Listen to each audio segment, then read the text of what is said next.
kagandahang loob. Mga sala ko'y iyong linisin, ayon din sa pag-ibig mo sa akin. Buksan ang puso't isipan, pagsalansan mo'y aming hinihingan. Patawarin yaring kasalanan. Ako'y kaawaan o mahal kong Diyos, sangayon sa iyong kagandahang loob. Mga sala ko'y iyong linisin, ayon din sa pag-ibig mo sa akin. Sa ngalan ng Ama at ng Anak at ng Espiritu Santo, Amen. ang pagpapala at kapayapaan mula sa Diyos na Ama natin at sa Panginoong Hesukristo naway sumainyo. At sumayin niyo rin. Welcome ko po ang lahat ng mga mula pa sa Lucena, Quezon, sa St. Catherine Parish, sa pamumuno po ni Father Imon Panganiban, dito po sa Basilica ng Poong Jesus Nazareno. Mga kapatid, tinipon tayo bilang kaanib ng angkan ng Diyos, kaya dumulog tayo sa maawaing Panginoong nagpapatawad ng lubos. Sinugong tagapagpagaling sa mga nagsisisi, Panginoon, kaawaan mo kami. Panginoon, kaawaan mo kami. Dumating na tagapag-anyayang mga makasalanan ay magsisi, Kristo, kaawaan mo kami. Kristo, kaawaan mo kami. Nakaluklok ka sa kanan ng Diyos Ama para ipamagitan kami. Panginoon, kaawaan mo kami. Panginoon, kaawaan mo kami.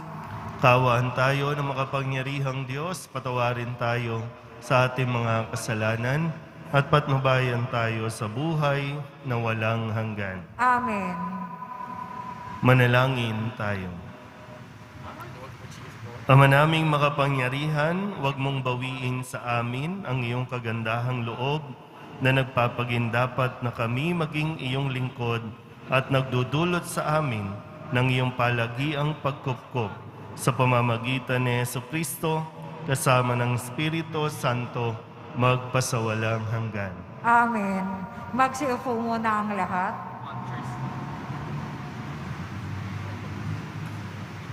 Pagbasa mula sa aklat ni Propeta Daniel.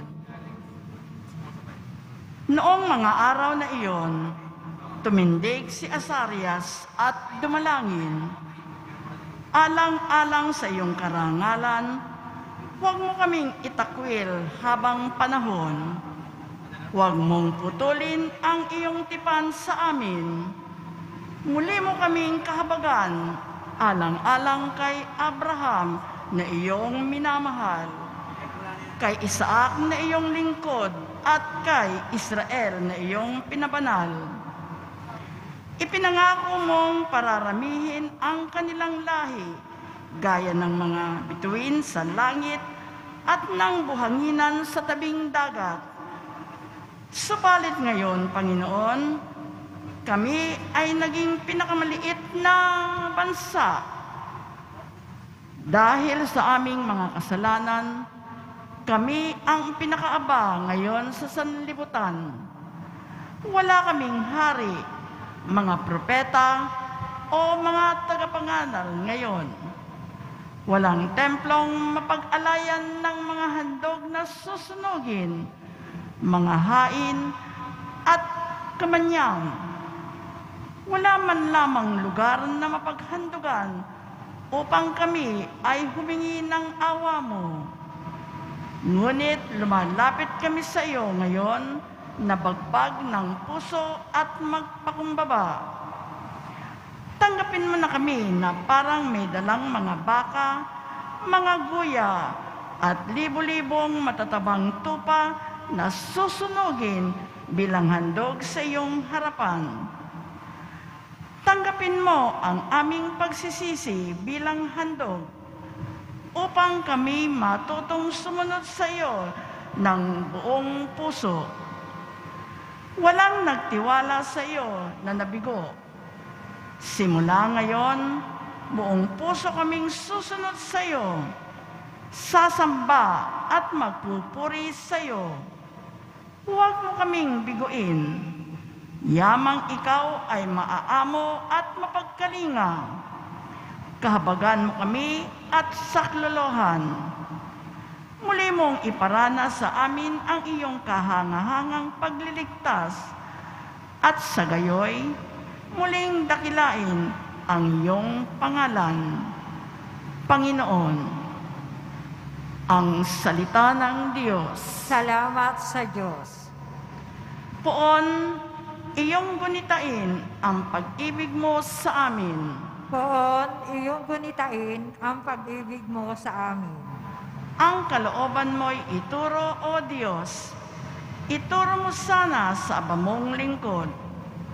Ayon sa matuwid, ako ay turuan. Ituro mo poon ang katotohanan.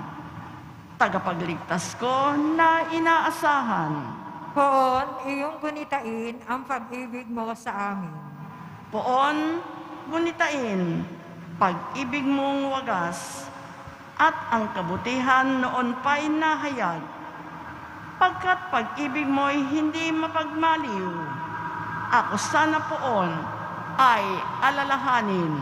Poon, iyong gunitain ang pag-ibig mo sa amin. Mabuti ang poon sa makapanunungan, sa mga salari, guro at patnubay. Sa mababang loob, siya yaong gabay at nagtuturo ng kanyang kalooban. Poon, iyong gunitain ang pag-ibig mo sa amin. Magsitayo na po ang lahat.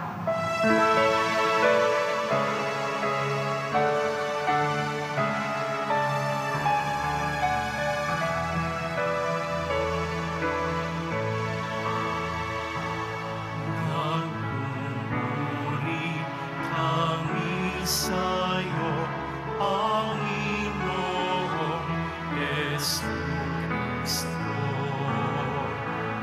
Nagpupuri kami sa'yo, Panginoong Jesucristo. Magsisi tayong mataos, halinang magbalik loob sa mapagpatawad na Diyos. Sa Kanya tayo'y tulog at manumbalik na lubos. Nagpupuri kami sa'yo, Panginoong Jesucristo.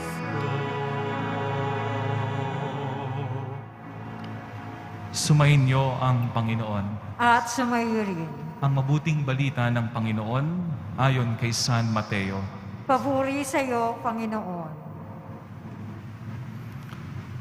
Noong panong iyon, lumapit si Pedro at nagtanong kay Jesus, Panginoon, makailan kong patatawarin ang aking kapatid na paulit-ulit na nagkakasala sa akin? Makapito po ba? Sinagot siya ni Jesus, hindi ko sinasabing makapito, kundi 70 ulit pa nito, sapagkat ang paghahari ng Diyos ay katulad nito. Ipinasiya ng isang hari na pagbayarin ang kanyang mga lingkod na may utang sa kanya. Unang dinala sa kanya ang isang may utang na 10 milyong piso. Dahil sa siya'y walang ibayad, iniutos ng hari na ipagbili siya ang kanyang asawa, mga anak, at lahat ng ari-arian upang makabayad. Nanikluhod ang taong ito sa harapan ng hari at nagmakaawa. Bigyan pa po ninyo ako ng panahon at babayaran ko sa inyo ang lahat. Naawa sa kanya ang hari kaya ipinatawad ang kanyang mga utang at pinayaon siya. Ngunit pagkaalis niya roon, ay nakatagpo niya ang isa sa kanyang kapwa lingkod na may utang na 500 piso sa kanya. Sinunggaban niya ito at sinakal sabay ang wika, "Magbayad ka ng utang mo." Naglubuhod iyon at nagmakaawa sa kanya. "Bigyan mo pa ako ng panahon at babayaran kita." Ngunit hindi siya pumayag. Sa halip, ipinabilanggo niya ang kanyang kapwa lingkod hanggang sa ito'y makabayad. Nang makita ng kanyang mga kapwa lingkod ang nangyari, sila'y labis na nagdamdam. Pumunta sila sa hari at isinumbong ang nangyari. Kaya't ipinatawag siya ng hari. "Ikaw, napakasama mo," sabi niya. "Pinatawad kita sa utang mo sapagkat nagmakaawa ka sa akin. Nahabag ako sa iyo. Hindi ba dapat ka ring mahabag sa kapwa mo?" At sa galit ng hari, siya'y ipinabilanggo hanggang sa mabayaran niya ang kanyang utang. Gayon din ang gagawin sa inyo ng aking amang nasa langit kung hindi ninyo patatawarin ang inyong kapatid. Mga minamahal na kapatid, ang mabuting balita ng Panginoon. Pinupuri ka namin, Panginoong Hesukristo. Magsiupo po ang lahat.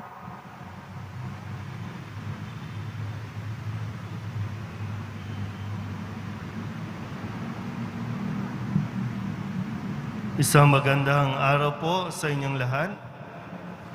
Ngayon po ay Martes sa ikatlong linggo ng 40 araw na paghahanda. At isa sa patuloy na ipinaalala po sa atin sa panahon ng Kwaresma ay yung tayo po ay makapagsisi sa atin pong mga kasalanan. Nakakatatlong linggo na po tayo. So, malapit na po na pumasok ang mga mahal na araw. Maganda na masuri muli ang ating mga sarili at maisip na natin kung kailan ba tayo magkukumpisal.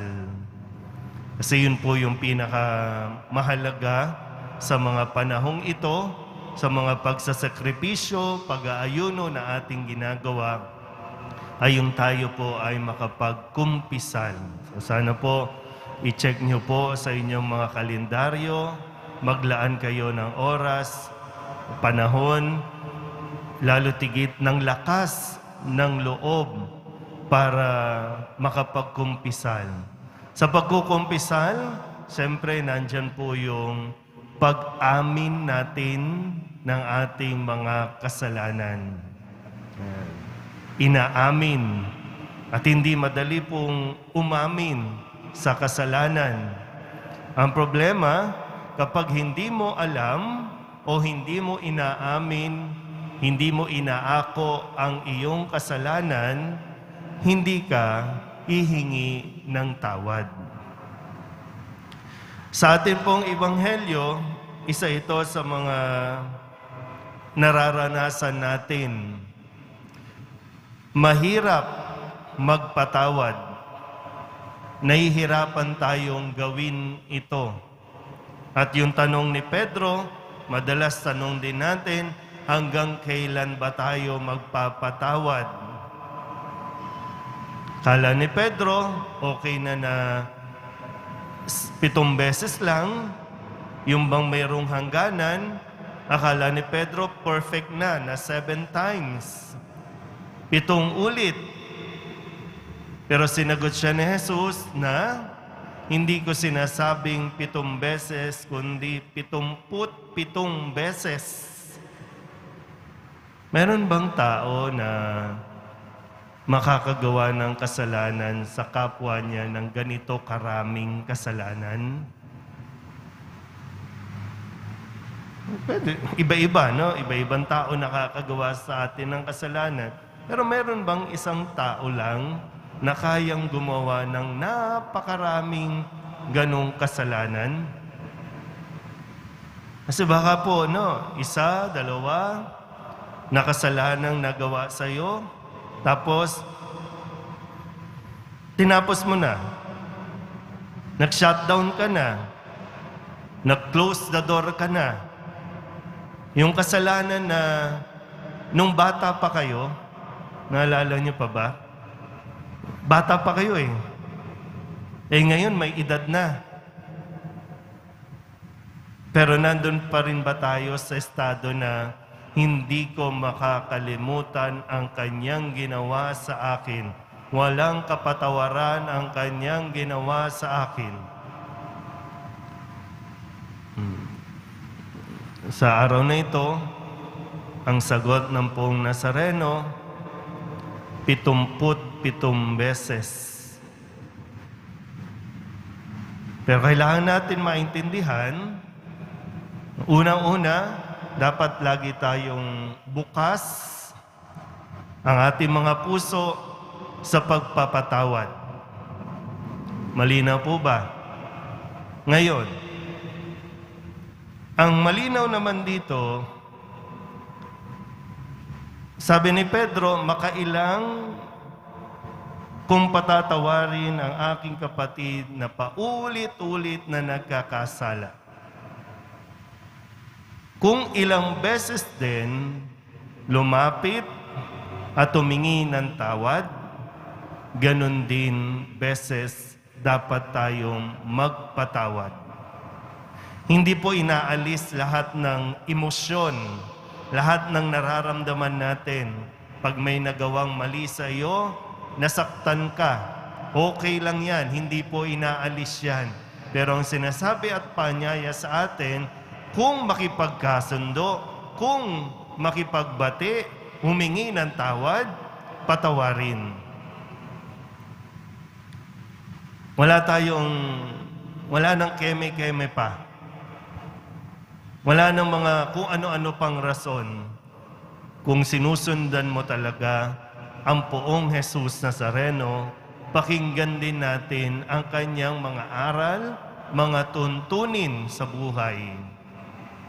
Pero malinaw, dapat po malinaw din kapag humingi ng tawad. Patawarin. Paano natin patatawarin ang isang taong hindi naman humihingi ng tawad? Paano natin patatawarin ang isang taong hindi nga umaamin sa kanyang pagkakamali? Ang pinupunto dito, kapag humingi ng tawad, patawarin mo. Bakit natin patatawarin?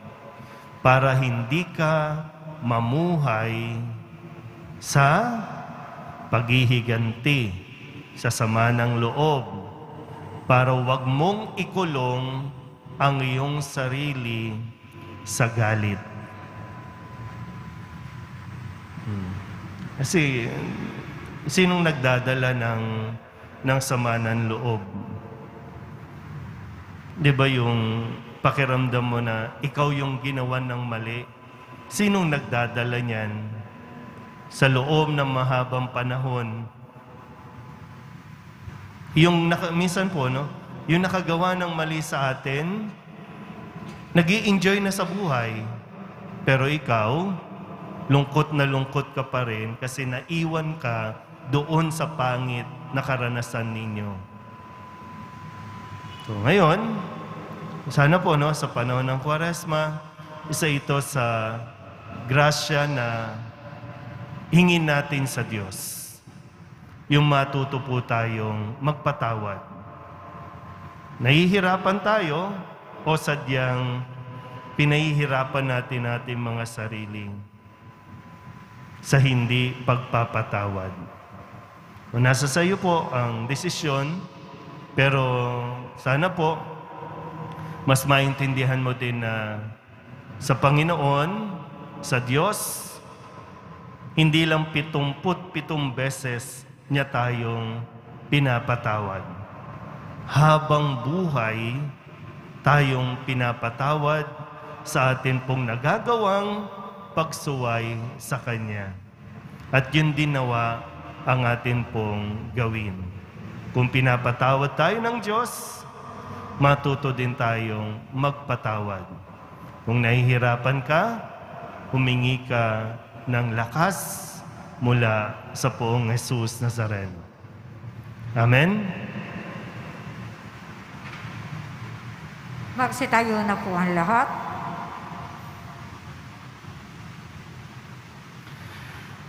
Mga kapatid, manalangin tayo sa Diyos upang tayo, ang kanyang bayang nakararanas ng kanyang pagpapatawad, ay maghatid ng kagalakan ng pagkakasundo sa mundo. Ang ating pong itutugon, Panginoon, gawin mo kaming tagapaghatid ng iyong kapayapaan. Panginoon, gawin mo kaming tagapaghatid ng iyong kapayapaan. Ang simbahan pinalaya ng dugo ni Kristo, naway mamuhay sa pagkakasundo at kapayapaan. Manalangin tayo. Panginoon, gawin mo kaming tagapaghatid ng iyong kapayapaan. Ang simbahang Kristiyano, naway mapagsama sa ilalim na nag-iisang ebanghelyo ng pag-ibig. Manalangin tayo. Panginoon, gawin mo kaming tagapaghatid ng iyong kapayapaan. Ang mga mag-asawa, naway matutong magpatawad at umunawa sa isa't isa. Manalangin tayo. Panginoon, gawin mo kaming tagapaghatid ng iyong kapayapaan. Ating lahat, nawang matulungan ng abag ni Jesus upang tayo ay makapagpatawad sa isa't isa mula sa puso. Manalangin tayo. Panginoon, gawin mo kaming tagapaghatid ng iyong kapayapaan. Idulog din natin sa Panginoon ang ating mga personal na kahilingan at mga panalangin para sa ating mga pamilya. Ganon din ang lahat ng mga misang pasasalamat, espesyal na intensyon at mga kaluluwa na hinihiling na ipagdasal sa misang ito.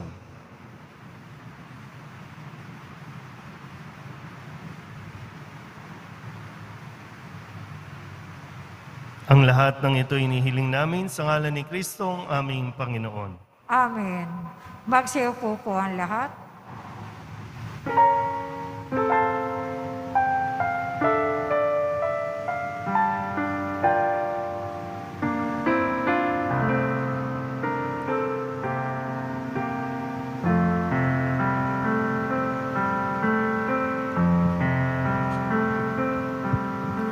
Sa'yo, Ama, aming handog, ang tinapay at alak na ito, handog ng iyong bayang sumasamo, humihingi ng patawad mo.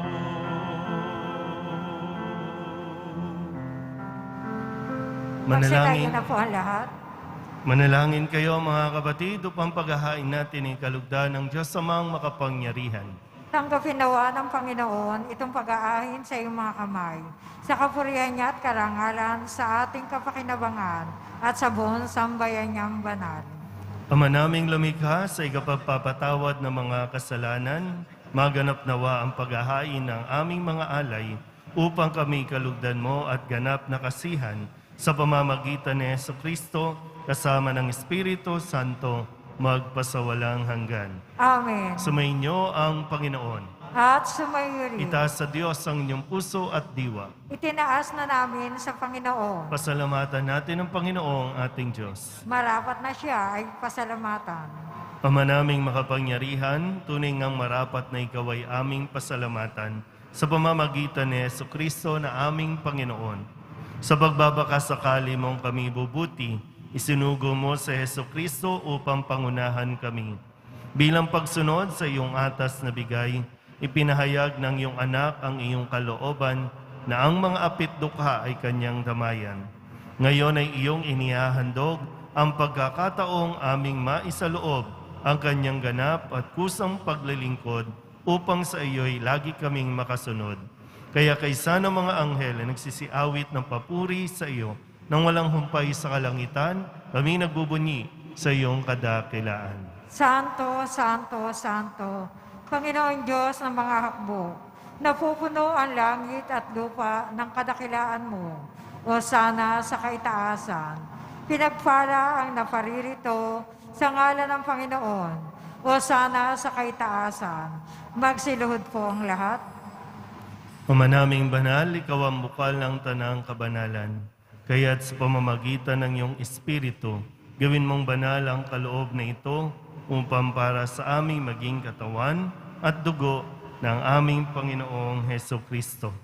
Bago niya pinagtisang kusang loob na maging handog, hinawakan niya ang tinapay, pinasalamatan kaniya, pinaghati-hati ni iyon, iniabot sa kanyang mga alagad at sinabi,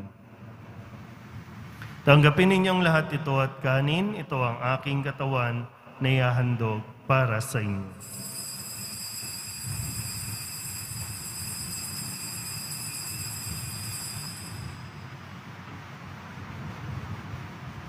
Gayun din naman nang matapos ang hapunan, hinawakan niya ang kalis, muli kaniyang pinasalamatan.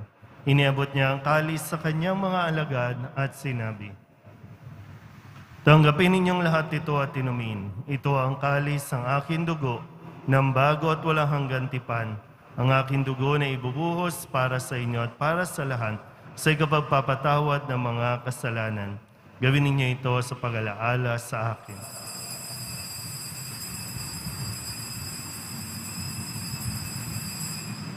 Magsitayo na po ang lahat. Ipagbunyi natin ang misteryo ng pananampalataya. Si Kristo'y namatay, si Kristo'y nabuhay, si Kristo'y babalik sa wakas ng panahon. Ama, ginagawa namin ngayon ang pag-alaala sa pagkamatay at muling pagkabuhay ng iyong anak, kaya tiniaalay namin sa iyo ang tinapay na nagbibigay buhay at ang kalis na nagkakaloob ng kaligtasan. Kami napapasalamat dahil kami iyong minarapat na tumayo sa harap mo para maglingkod sa iyo. Isinasamo namin kami magsasalo-salo sa katawan at dugo ni Kristo ay mabuklod sa pagkakaisa sa pamamagitan ng Espiritu Santo.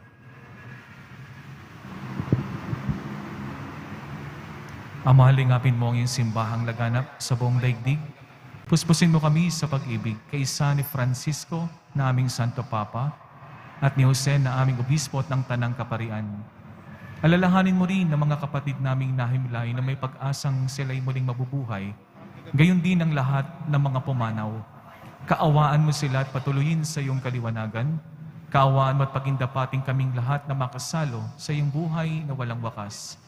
Kaisa ng mahal na Bereng Maria na ina ng Diyos, ng kabiyak ng puso niyang si San Jose, kaisa ng mga apostol, at ng lahat ng mga banal na namuhay dito sa daigdig ng kalugod-lugod sa iyo.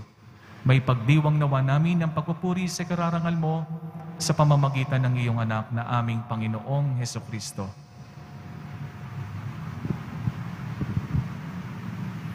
Sa pamamagitan ni Kristo, kasama niya at sa Kanya, ang lahat ng parangal at papuri ay sa iyo, Diyos Amang makapangyarihan, kasama ng Espiritu Santo, magpasawalang hanggan.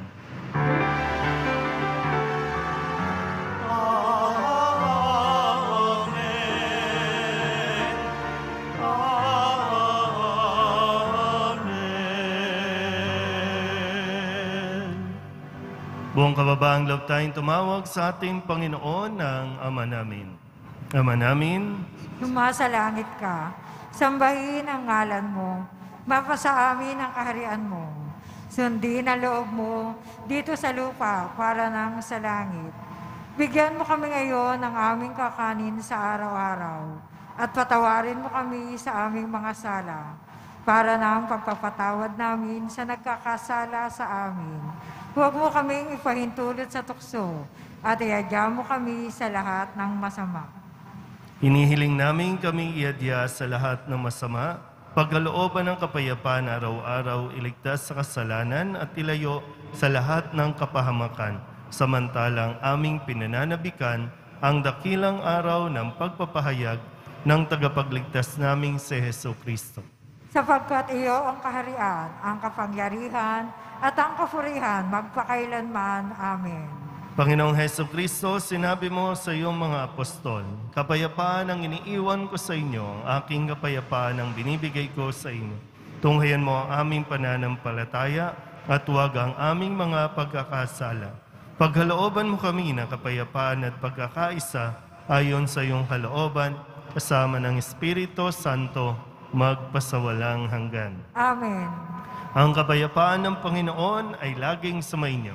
At sumayo rin. Magbigayan po tayo ng kapayapaan sa isa't isa.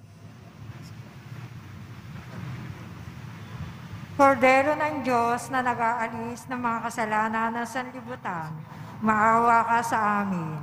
Kordero ng Diyos na nag-aalis ng mga kasalanan ng sanlibutan, maawa ka sa amin. Kordero ng Diyos na nag-aalis ng mga kasalanan ng sanlibutan, ipagkaloob mo sa amin ang kapayapaan. Magsiluhod po ang lahat.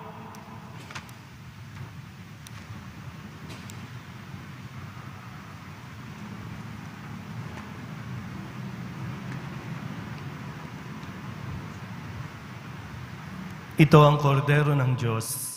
Ito ang nag-aalis ng kasalanan ng sanlibutan. Mapalad ang mga inaanyayahan sa kanyang piging. Panginoon, hindi ako karapat-dapat na magpatuloy sa iyo. Ngunit sa isang salita mo lamang ay gagaling na ako.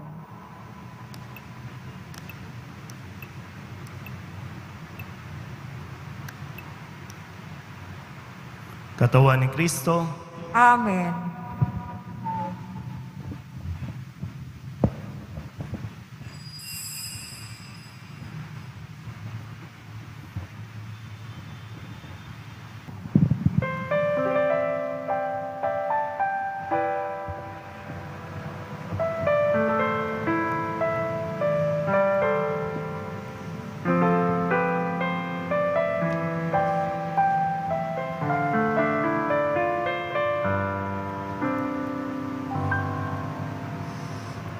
Kay tagal nang nawala, ang apoy ay nanghina. Init ng pag-ibig, dahan-dahan ng lamig. Sa bilis ng panahon, ang pangako'y nalimutan. Puso na inalay ay binawi ng muli. Nagbabalik loob ako sa'yo. Pagpapatawad mo'y aking hiling. Linisin mo, hugasan mo, palitan ang aking puso. Nagbabalik loob ako, nagbabalik loob ako, nagbabalik loob ako, Jesus.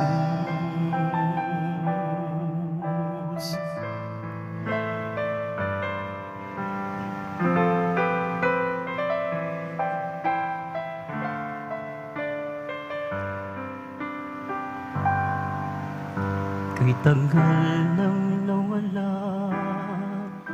ang apoy ay nanghina. Init ng pag-ibig, dahan-dahan nanlamig. Sa bilis ng panahon, ang pangako'y nalimutan. Puso na inalay ay binawi ng muli. Nagbabalik loob ako sa'yo. Pagpapatawad mo'y aking hiling. Linisin mo, hugasan mo, palitan ang aming puso. Nagbabalik loob ako, nagbabalik loob ako, nagbabalik loob ako, Jesus.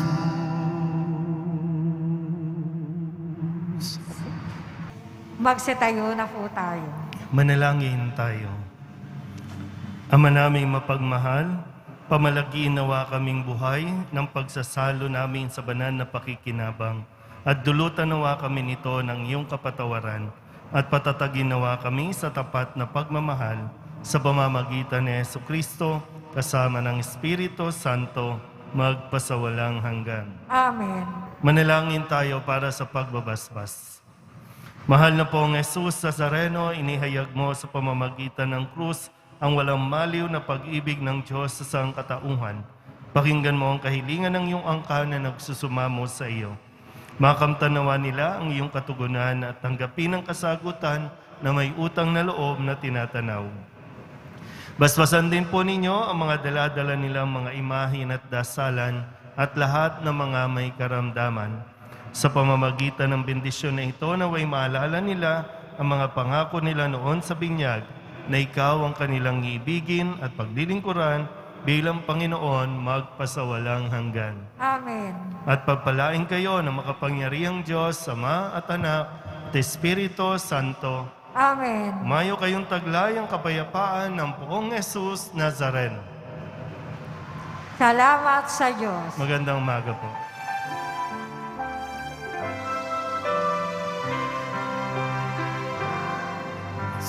Padre Jesus Nazareno, sinasamba ka namin,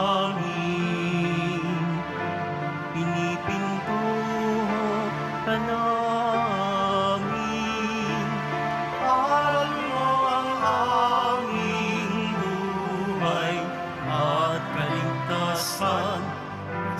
Padre Jesus Nazareno, iligtas mo kami sa kasalanan.